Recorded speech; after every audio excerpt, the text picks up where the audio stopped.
بسم اللہ الرحمن الرحیم۔ دیوبند کی شان ہے الیاس گھمن، حق کی پہچان ہے الیاس گھمن۔ دیوبند کی شان ہے الیاس گھمن، حق کی پہچان ہے الیاس گھمن۔ اللہ نے اپنی گفتگو میں فرما رہے تھے کہ امام صاحب کا ایک بڑا کارنامہ یہ تھا کہ افراد سازی فرمائی۔ میں سمجھتا ہوں کہ اس دور میں علماء حق، علماء رسول والجماعت، علماء دیوبند پر بہت بڑا احسان ہے مولانا محمد الیاس گھمن دامت برکاتہم کا، کہ جنہوں نے اپنے مرکز اہل سنت والجماعت میں اس وقت تک 200 سے زیادہ افراد تیار کیے ہیں جو فقہ حنفی کے ہر عقیدے، ہر مسئلے پر، اہل سنت والجماعت کے عقائد و نظریات پر گفتگو بھی کر سکتے ہیں اور مناظرہ بھی کر سکتے ہیں۔ اللہ نے ہمیں وہ شخصیت دی ہے جو افراد سازی بھی کر رہی ہے، اور پھر پوری دنیا میں حنفیت پر بہت بڑا کام کر رہے ہیں۔ احناف میڈیا کے حوالے سے، ahnafmedia.com ویب سائٹ کے ذریعے سے، اور اسی طرح احناف ٹرسٹ کی بنیاد رکھ کے، اور پھر ملک بھر میں امام اعظم ابو حنیفہ سیمینار منعقد کروا کے تو پوری دنیا میں حنفیت کی آواز لگا رہے ہیں۔ اس لیے میرا خیال یہ ہے، اور میں آپ کی بھی تائید چاہوں گا، کہ آج کے اس سیمینار میں ہم متکلم اسلام استاذ المناظرین حضرت مولانا محمد الیاس گھمن دامت برکاتہم کو سفیر احناف کا لقب دیں۔ آپ حضرات تائید فرماتے ہیں؟ تو میں یہ درخواست کروں گا کہ لمبے چوڑے القابات کی بجائے حضرت کے 2 القابات آج سے وہ صرف جاری ہونے چاہیے، متکلم اسلام سفیر احناف۔ تو میں دعوت دے رہا ہوں ان اشعار کے ساتھ کہ جھکنا غیر کے آگے ایمان کا قتل عمد ہے، یہ جھکنا غیر کے آگے ایمان کا قتل عمد ہے، یہ ڈرنا اللہ ہی سے حقیقتاً الحمد ہے۔ یہ الیاس گھمن نے کہا جرت میں صداقت ہے نہاں، یہ نعرہ بلالی ہے، یعنی اللہ احد ہے۔ یہ قاسم نانوتوی، حسین احمد گنگوہی رشید بھی ہیں۔ قاسم نانوتوی، حسین احمد گنگوہی رشید بھی ہیں۔ دیوبند محمد کے غلام، ابو حنیفہ کے مرید بھی ہیں۔ تشریف لاتے ہیں متکلم اسلام سفیر احناف حضرت مولانا محمد الیاس گھمن دامت برکاتہم العالیہ۔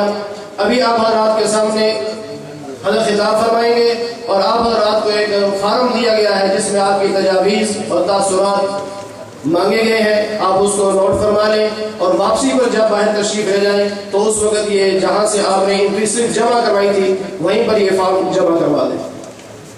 نعرہ تکبیر، نعرہ ختم نبوت، تاجدار ختم نبوت، الحمدللہ وحدہ لا شریک لہ والصلاة والسلام علی من لا نبی بعدہ، اما بعد فاعوذ باللہ من الشیطان الرجیم، بسم اللہ الرحمن الرحیم۔ یا ایہا الذین آمنوا اطیعوا اللہ واطیعوا الرسول واولی الامر منکم۔ عن علی رضی اللہ عنہ قال قلت یا رسول اللہ ان نزل بنا امر ليس فيه بيان امر ولا نهي فما تأمرنا؟ فقال رسول الله صلى الله عليه وسلم تشاورون الفقهاء۔ اللهم صل على محمد وعلى آل محمد كما صليت على إبراهيم وعلى آل إبراهيم إنك حميد مجيد۔ اللهم بارك على محمد وعلى آل محمد كما باركت على إبراهيم وعلى آل إبراهيم إنك حميد مجيد۔ میں آپ حضرات کی خدمت میں اپنے اکابر علماء کی موجودگی میں بڑی اختصار کے ساتھ 2 باتیں عرض کرنا چاہتا ہوں۔ مجھ سے قبل میرے استاذ محترم اور میرے حضرت استاذ محترم کے صاحبزادہ امام اہل سنت والجماعت حضرت شیخ الحدیث و تفسیر مولانا محمد سرفراز صفدر رحمہ اللہ، جو کہ میرے تفسیر اور ترجمے کے استاذ ہیں، حضرت مولانا زاہد الراشدی صاحب دامت برکاتہم بھی میرے استاد ہیں، تو میرے استاد بھی ہیں، استاد زادہ بھی ہیں۔ وہ مجھ سے قبل مفصل گفتگو فرما چکے ہیں، اور انشاءاللہ مجھ سے قبل حضرت علامہ ڈاکٹر خالد محمود دامت برکاتہم بھی مفصل اپنے ارشادات آپ کی خدمت میں پیش فرمائیں گے۔ میں نے اختصاص سے 2 باتیں عرض کرنی ہیں۔ نمبر 1، بہت سارے حضرات کو گلہ ہوتا ہے، میں اس گلے اور شکوے کا تذکرہ نہیں کرتا، کہ اس دور میں امام اعظم ابو حنیفہ، فقہاء کرام اور ان عنوان پہ آپ گفتگو کرتے ہو، اور بہت ساری مباحث اور گفتگو آپ نے ترک کر دی ہیں۔ حالانکہ اللہ گواہ ہے یہ بات بالکل بیجا ہے۔ میں صرف اتنی بات قرآن اور حدیث کی روشنی میں عرض کرنا چاہتا ہوں کہ فقہاء کا دفاع کرنا کتنا ضروری ہے۔ قرآن کریم میں اللہ رب العزت نے ارشاد فرمایا، یا ایھا الذین آمنوا اطیعوا اللہ، اے ایمان والو اللہ کی اطاعت کرو، واطیعوا الرسول، میرے پیغمبر کی اطاعت کرو، واولی الامر منکم، جن کا ترجمہ صحابہ کرام رضی اللہ عنہم اجمعین نے فقہاء فرمایا ہے، فقہاء کی اطاعت کرو۔ اللہ رب العزت نے پیغمبر کے بعد اس امت کو فقہاء کے حوالے کیا ہے۔ اگر یہ امت فقہاء پر اعتماد کرے گی، بے راہروی کا شکار نہیں ہوگی، اور اعتدال کے ساتھ بغیر فرقہ واریت میں الجھنے کے شریعت پر عمل کرتی رہے گی۔ حضرت علی اور مرتضیٰ رضی اللہ عنہ نے پوچھا، معجم کبیر طبرانی کی روایت میں موجود ہے، یا رسول اللہ ان نزل بنا امر لیس فیہ بیان امر ولا نہی فما تأمرنا، یا رسول اللہ اگر کوئی مسئلہ ایسا پیش آ جائے کہ جو صاف اور واضح طور پر قرآن و سنت میں موجود نہ ہو، ہم اس پر کیسے عمل کریں؟ رسول اکرم صلی اللہ علیہ وسلم نے فرمایا، تشاورون الفقہاء، ان مسائل میں تم فقہاء کی طرف رجوع کرو اور فقہاء سے مشورہ کرو۔ اللہ نے اپنے پیغمبر پہ نبوت کا دروازہ بند فرما دیا، قیامت تک امت کی رہنمائی فقہاء نے کرنی ہے، اور فقہاء میں سے سید الفقہاء حضرت امام اعظم ابو حنیفہ رحمۃ اللہ علیہ کی ذات گرامی ہے۔ پورے قرآن عرض پہ وہ بڑے فقہاء جن کی فقہ بھی چلتی ہے اور ان پر امت بالاجماع اعتماد بھی کرتی ہے، اور آج ان 4 فقہاء کا نام رسول اکرم صلی اللہ علیہ وسلم کے روضہ مبارک کے سامنے مسجد نبی میں درج ہے۔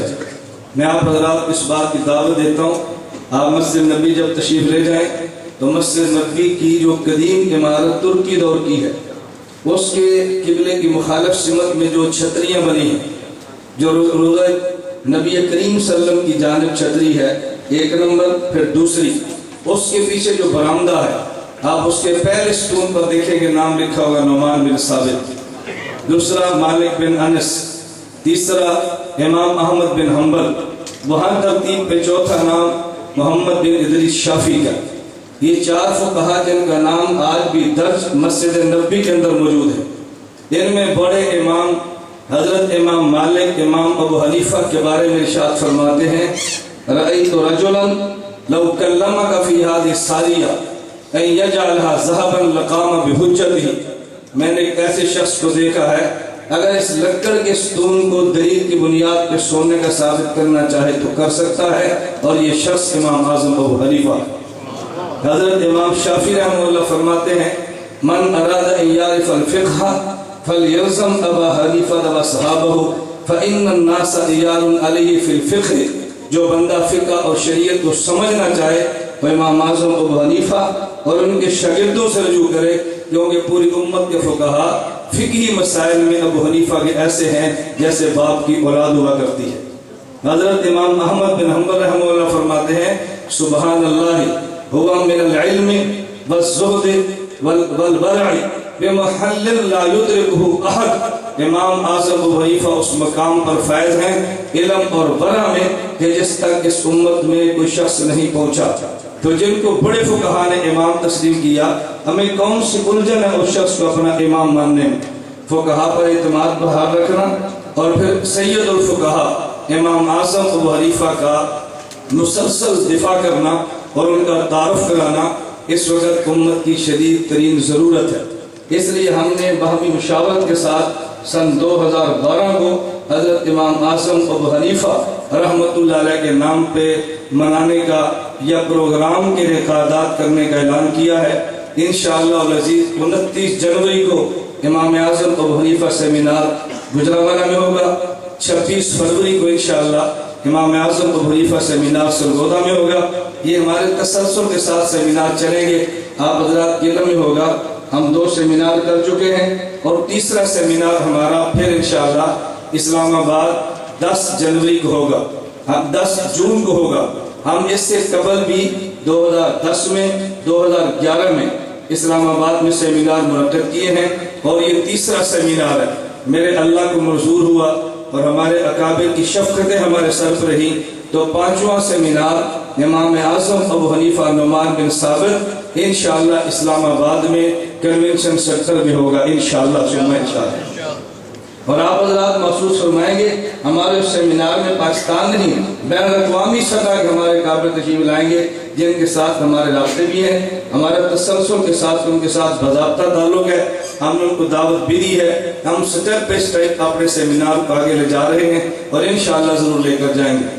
دوسری اور آخری گزارش میں نے آپ کی خدمت میں عرض کی ہے ہمارے بہت سارے احباب ہمارے ایک جانب کے کام کو دیکھ کے منفی ذہن ہمارے بارے میں قائم فرماتے ہیں. میں ہاتھ باندھ کر گزارش کرتا ہوں اللہ کے لیے کچھ ہمارے حال پہ شفقت فرمائیں.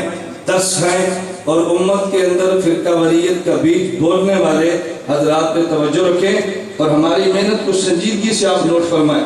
مثلا لاہور کے نواں میں ایک گاؤں ہے چھوٹا سا گجرانوالہ کے ساتھ چھوٹا سا قصبہ ہے. وہ ایک شخص کیا اس نے امام صاحب رحمۃ اللہ علیہ پہ لان تان کی ہے گندی زبان میں اعتراضات کیے ہیں. میں نے اس کے جواب میں لان تان تو نہیں کی لیکن اس کا جواب خطیبانہ ذوق پر دیا ہے. ہمارے پاس حضرات کہتے ہیں مولانا کا لہجہ سخت ہے. میں نے کہا بھی سخت نہیں ہے اس پر آپ اللہ کا شکر ادا کرنا چاہیے کہ مجھے خدا نے ہر لہجے میں گفتگو کرنے کی اکابر کی برکت سے صلاحیت عطا فرمائی ہے. مناظرہ کا میدان ہو ہمیں کوئی الجھن نہیں ہے. ساتھی کہتے ہیں آپ کی گفتگو مولانا سنجیدہ نہیں ہے. میں نے کہا پروفیسر اور وکلا لاؤ ہم سے گفتگو پروفیسر اور وکلا والی لو. میں اس پر 2 باتیں ایک واقعہ بڑے اختصار سے کرتا ہوں. 1998 میں سرگودا ہم نے بہت بڑی غلبہ اسلام کانفرنس منعقد کرائی. میں نے تمام سے استاد محترم حضرت مولانا زید راشی صاحب دامت برکات کو بلایا. استاد جی نے بڑی مفصل اور گرم گفتگو فرمائی. استاد جی واپس گجرات تشریف لائے تو غالباً عثمان ہاشمی صاحب یہاں موجود ہیں. استاد جی ساتھ تشریف لائے ہیں. مجھے خود استاد جی نے واقعہ سنایا. فرمایا میں گجرانوالہ گیا تو مجھے ہاشمی صاحب کہنے لگے جو تقریر آپ نے سرگودا شیرانوالہ کمپنی باغ میں کی ہے آپ وہی شیرانوالہ باغ کی جامع مسجد میں کریں نا. استاد جی فرمایا میں نے جواب یہ دیا اگر کمپنی باغ کا مجمع ہوگا تو تقریر وہ ہوگی, شیرانوالہ باغ کی مسجد کا مجمع ہوگا تقریر وہ ہوگی. جب میرے سامنے دیہات کا دشیلا وہ نوجوان ہوگا جو ہر آئے دن دیوبند کو گالیاں سنتا ہے تو مجھے اس کے لہجے میں جواب دینا میری مجبوری ہے. پروفیسر مجھے دے دیں میں گفتگو آپ کو پروفیسر بول کر کے دے دوں گا انشاءاللہ.